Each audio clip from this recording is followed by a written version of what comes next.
ದರ್ಶನ್ ಜಾಮೀನು ಭವಿಷ್ಯ ನಿರ್ಧಾರವಾಗುತ್ತಾ ನಾಳೆ ಸುಪ್ರೀಂ ಕೋರ್ಟ್ನಿಂದ ತೀರ್ಪು ಬರುವ ಸಾಧ್ಯತೆ ಇದೆ. ತಾತ್ಕಾಲಿಕ ದಿನಾಂಕದ ಪಟ್ಟಿಯನ್ನ ಪ್ರಕಟ ಮಾಡಿದೆ ಸುಪ್ರೀಂ ಕೋರ್ಟ್.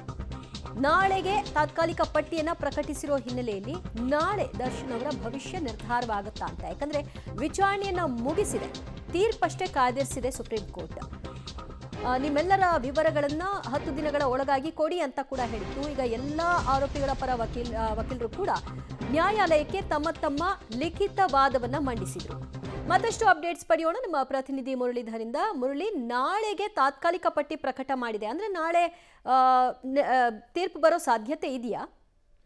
ದಿವ್ಯ, ಏನಂದರೆ ಮೇನ್ ಲಿಸ್ಟ್ ಮತ್ತು ಸಪ್ಲಿಮೆಂಟರಿ ಲಿಸ್ಟ್ ಎರಡೂ ಕೂಡ ಇರುತ್ತೆ. ಎರಡೂ ಲಿಸ್ಟಲ್ಲಿ ಈಗ ಇನ್ನೇನೋ ಕೆಲವೇ ಕ್ಷಣಗಳಲ್ಲಿ ಅದು ಅಪ್ಡೇಟ್ ಆಗುವಂಥ ಸಾಧ್ಯತೆಗಳು ಕೂಡ ಇರುವಂಥದ್ದು. ಅಂದರೆ ಕೇಸ್ ಸ್ಟೇಟಸ್ ಏನಿತ್ತು, ಕೇಸ್ ಸ್ಟೇಟಸ್ನಲ್ಲಿ ಇಷ್ಟು ದಿನ 24ನೇ ತಾರೀಕಿಗೆ ಅರ್ಜಿ ವಿಚಾರಣೆ ನಡೆದಿದೆ, 24/7 ಅರ್ಜಿ ವಿಚಾರಣೆ ನಡೆದಿದೆ ಮತ್ತು ಇವತ್ತು ಅಂದರೆ 14ನೇ ತಾರೀಕು ಅಂದರೆ ನಾಳೆಗೆ ತಾತ್ಕಾಲಿಕ ಪಟ್ಟಿಯನ್ನು ಪ್ರಕಟವನ್ನು ಮಾಡಿರೋದು. ಬಹುತೇಕ ನಾಳೆ ಮೇನ್ ಲಿಸ್ಟ್ ಅಥವಾ ಸಪ್ಲಿಮೆಂಟರಿ ಲಿಸ್ಟ್ಗೆ ಬರುವಂಥ ಸಾಧ್ಯತೆಗಳಿರುವಂಥದ್ದು. ಈ ನಾಳೆ ಏನು 7 ಜನ ಆರೋಪಿಗಳೇನಿದೆ, ದರ್ಶನ್ ಇರ್ಬೋದು, ದರ್ಶನ್ ಸೇರಿ 7 ಜನ ಆರೋಪಿಗಳಿದ್ದಾರೆ, ಅವರ ಜಾಮೀನು ಭವಿಷ್ಯ ನಿರ್ಧಾರ ಆಗುವಂಥ ಸಾಧ್ಯತೆಗಳಿರುವಂಥದ್ದು.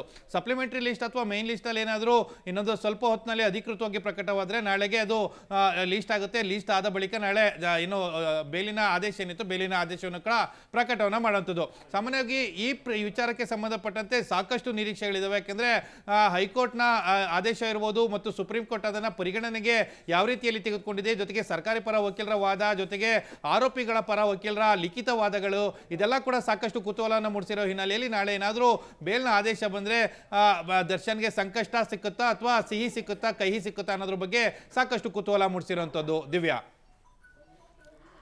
ಅಂದ್ರೆ ಈಗಾಗಲೇ ವಿಚಾರಣೆ ಎಲ್ಲವೂ ಕೂಡ ಆಗಿರೋದ್ರಿಂದ ಮತ್ತು ಲಿಖಿತ ರೀತಿಯ ವಾದವನ್ನ ಅವರು ಮಂಡಿಸಿರೋದ್ರಿಂದ ಅದನ್ನ ಏನಾದರೂ ಪ್ರಶ್ನೆಗಳಿದ್ರೆ ಅದನ್ನ ಮತ್ತೆ ಎಕ್ಸಾಮಿನ್ ಮಾಡುವಂತಹ ಸಾಧ್ಯತೆ ಇದೆಯಾ ನ್ಯಾಯಾಧೀಶರ ಮೂಲಕವಾಗಿ, ಅಥವಾ ನೇರ ತೀರ್ಪಿಗೆ ಹೋಗ್ತಾರಾ? ದಿವ್ಯ, ಯಾವುದೇ ರೀತಿಯ ಅವಕಾಶಗಳು, ಅದಕ್ಕೆ ವಾದ ಪ್ರತಿವಾದ ಮಾಡಲಿಕ್ಕೆ ಯಾವುದೇ ರೀತಿಯ ಅವಕಾಶಗಳಿಲ್ಲ.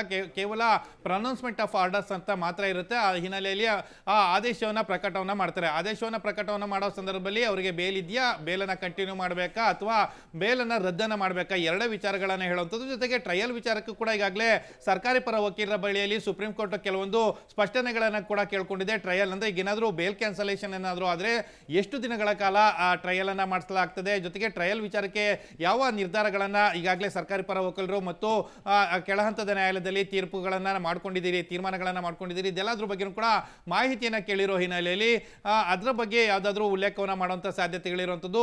ಯಾವ ರೀತಿಯ ತೀರ್ಪು ಹೊರಬರುತ್ತೆ ಅನ್ನೋದ್ರ ಬಗ್ಗೆ ಸಾಕಷ್ಟು ನಿರೀಕ್ಷೆಗಳಿದ್ದಾವೆ. ಸದ್ಯಕ್ಕೆ ನಾಳೆ ಮೇನ್ ಲಿಸ್ಟ್ ಅಥವಾ ಸಪ್ಲಿಮೆಂಟರಿ ಲಿಸ್ಟ್ ಏನಿತ್ತು ಆ ಎರಡರಲ್ಲಿ ಯಾವ ಲಿಸ್ಟಲ್ಲಿ ಬರುತ್ತೆ ಅನ್ನೋದ್ರ ಬಗ್ಗೆ ಈಗ ಸಾಕಷ್ಟು ಕುತೂಹಲ. ಅಧಿಕೃತವಾಗಿ ಸುಪ್ರೀಂ ಕೋರ್ಟ್ನ ಇನ್ನು ವೆಬ್ಸೈಟ್ ಏನಿತ್ತು ವೆಬ್ಸೈಟ್ನಲ್ಲಿ ಪ್ರಕಟವಾಗಬೇಕಿರುವಂಥದ್ದು. ದಿವ್ಯಾ, ಥ್ಯಾಂಕ್ ಯು ಮುರಳಿ, ನಿಮ್ಮೆಲ್ಲ ಮಾಹಿತಿಗೆ. ಸುಪ್ರೀಂ ಕೋರ್ಟ್ನ ನ್ಯಾಯಮೂರ್ತಿಗಳು ಹಲವಾರು ಪ್ರಶ್ನೆಗಳನ್ನು ಕೇಳಿದ್ರಿಂದ ಸಹಜವಾಗಿ ಏನಾಗಬಹುದು ಅನ್ನುವಂತಹ ಕುತೂಹಲ ಇದೆ.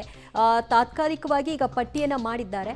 ನಾಳೆ ಇನ್ ಕೇಸ್ ಏನಾದರೂ ತೀರ್ಪು ಪ್ರಕಟವಾದರೆ ದರ್ಶನ್ ಅವರ ಭವಿಷ್ಯ ಏನಾಗುತ್ತೆ ಅನ್ನೋದು ಸದ್ಯ ಕುತೂಹಲ.